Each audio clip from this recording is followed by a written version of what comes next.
किसी ने बड़ा खूब लिखा है कि भी दुआएं कभी रद्द नहीं होती, दुआएं कभी रद्द नहीं होती, बस बात यह है कि वो बेहतरीन वक्त पर कबूल होती है।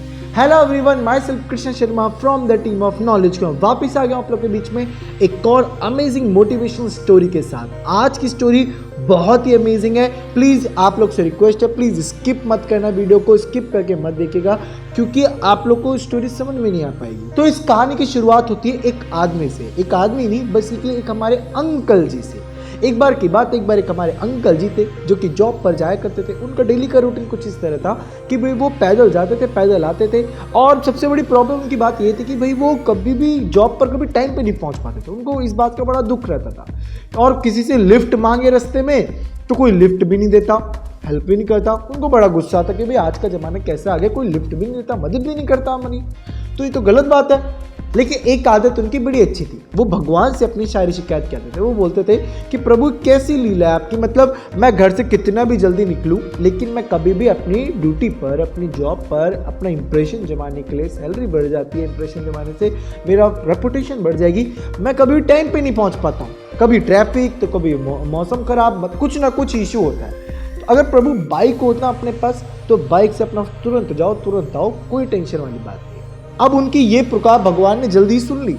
कुछ महीनों बाद हमारे अंकल जी ने एक चमचमाती नई बाइक खरीद ली, और जब खरीद रहे थे वो बाइक तब उन्होंने तो उसी वक्त एक प्रण लिया। उन्होंने बोला कि भाई मैं इस बाइक से अकेले नहीं जाऊंगा, किसी न किसी को इस पर बैठा के लेके जाऊंगा, सबकी मदद करूंगा, मेरे पे जो बीती मैं किसी और पर बीत नहीं दूंगा। भाई लोगों की फीलिंग जानता हूँ, कोई लिफ्ट मांगता है, कोई मदद नहीं करा, बड़ा दुख होता है, लेकिन मैं किसी दूसरे के साथ ऐसा होने नहीं दूंगा। अब हमारे अंकल जी का डेली का रूटीन कुछ इस तरह बन गया, वो जब भी बाइक से निकलते तो बाइक पर कभी अकेले नहीं बैठे होते, कोई ना कोई उनके पीछे बैठे ही होता, मतलब उनका रूटीन यही बन चुका था। अब ये सिलसिला कई दिनों तक चलता रहा, कई साल तक चलता रहा। अब एक दिन उनकी लाइफ में ऐसा आया कि जैसे ही वो घर से निकले और रोड के बाहर गए, मतलब रोड पर गए, तो वहां पे जाके उन्होंने देखा कि आज कोई भी खड़ा ही नहीं है। उनको दुख हुआ, उनको सोचा कि लग रहा है आज इतने सालों बाद पहली बार ऐसा हुआ है, आज कोई है ही नहीं, चलो आज अकेली ड्यूटी जाना पड़ेगा।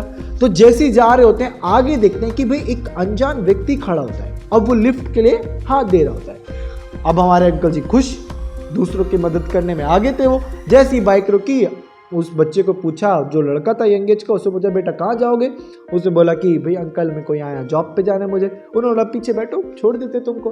और जैसे ही वो लड़का बैठा और उसको उसकी जगह पर ले जाने लगे, अब वो पीछे से बैठकर वो लड़का रास्ता बताया था कि अंकल जी यहाँ लो, अंकल जी वहाँ लो।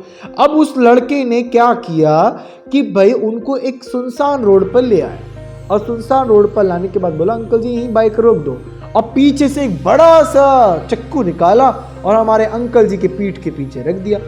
बोले कि अब वो लड़का क्या बोलता है कि भाई अंकल जी आप कृपया करके चुपचाप ये बाइक यहाँ छोड़कर चले जाइए, अगर आपको अपनी जान प्यारी है तो कृपया करके आप ये बाइक छोड़ के चले जाइए। अब हमारे अंकल जी को जान बचानी थी, उन्होंने तुरंत बाइक उसके हाथ में दी और खड़े हो गए। तब हमारे अंकल जी ने बोला कि बेटा तुम ये बाइक ले जाओ, मैं तुम्हें रोक नहीं रहा हूँ, आराम से ले जाओ बाइक, लेकिन एक रिक्वेस्ट है मेरी। रिक्वेस्ट क्या है कि भाई आप कभी भी ये किसी को मत बताना कि भाई तुमने ये बाइक मुझसे ली है, क्योंकि भाई मैं तुम्हें नहीं जानता, तुम मेरे लिए अनजान हो, मैं तुम्हारे लिए अनजान हो। जब अनजान हो तो कोई बात नहीं बेटा, तुम्हारी आज से तुम्हारी बाइक हुई, तुम ले जाओ, कोई बात नहीं, कुछ भी करो, जाओ ले जाओ।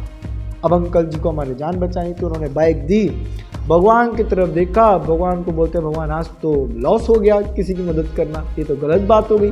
अब हमारे अंकल जी ड्यूटी गए, वापस लौट कर आए, घर वालों ने पूछा, किसी को कुछ बताया नहीं, चुपचाप खाना खा के सो गए। अगले दिन जैसे सुबह उठे तो क्या देखते हैं, आज पैदल यात्रा करनी थी, जैसे ही घर से बाहर निकले तो उनकी वही बाइक उनके घर के आगे खड़ी हुई है, और उस बाइक पर एक पर्चा लगा हुआ है, और उस पर्चा वो किसके द्वारा लिखा गया था? उसी लड़के के द्वारा लिखा गया पर्चा। तो उस पर लिखा था कि भाई अंकल जी प्रणाम, पहचाना, मैं वही हूँ जिससे आपकी बाइक छीनी थी, इसने आपकी बाइक छीनी थी, मैं वही हूँ।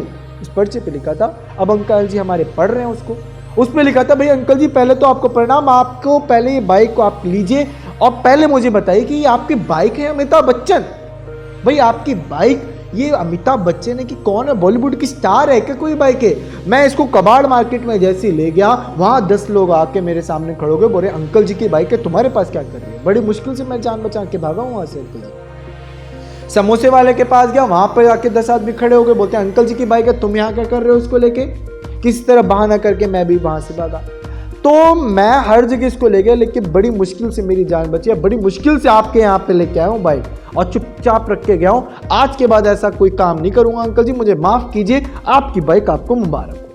अब जब हमारे अंकल जी ने सारी जब पढ़ के लास्ट में जब पढ़ा कि अंकल जी मुझे माफ करो, तब हमारे अंकल जी ने ऊपर देखा आसमान और भगवान को दिल से धन्यवाद किया। भगवान को बोले कि भगवान मुसीबत आती तो है, लेकिन कभी भी आप अपने भक्तों का साथ नहीं छोड़ते। बड़ी अच्छी बात है आपकी तो। कभी घबरा गया था मैं प्रभु कि ये क्या हो गया, मदद करना भी आज के ज़माने में पाप हो गया, लेकिन आपने मेरी फिर भी फिक्र करी। इस कहानी का यही एंड होता है, लेकिन एक बात जरूर ध्यान रखना, अभी कहानी का एंड पूरी तरह से हुआ नहीं। एक बहुत जरूरी बात है, एक थॉट है कि एक नदी जो होती है एक पहाड़ को काट देती है। एक नदी जो होती है वो एक पहाड़ को काट देती है, लेकिन ध्यान रखना अपनी ताकत से नहीं, केवल अपने बार बार किए हुए निरंतर प्रयास से। तो ध्यान से सुनिएगा मेरी बात को। ठीक उसी तरह जब हमारे अच्छे कर्म हम निरंतर करते रहते हैं, तो आने वाले कितने भी बड़े से बड़े मुसीबत के पहाड़ आ जाएं, हमारे अच्छे कर्म और भगवान की कृपा से, भगवान के आशीर्वाद से, हमारे अच्छे कर्मों के साथ वो मुसीबत के पहाड़ ज़्यादा दिन तक टिक नहीं पाते।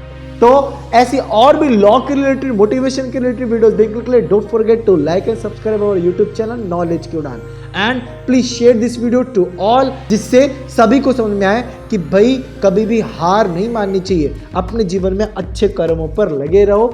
आप लोग को तब तक के लिए जय हिंद जय Bharat. Thank you so much from the team of knowledge की उड़ान।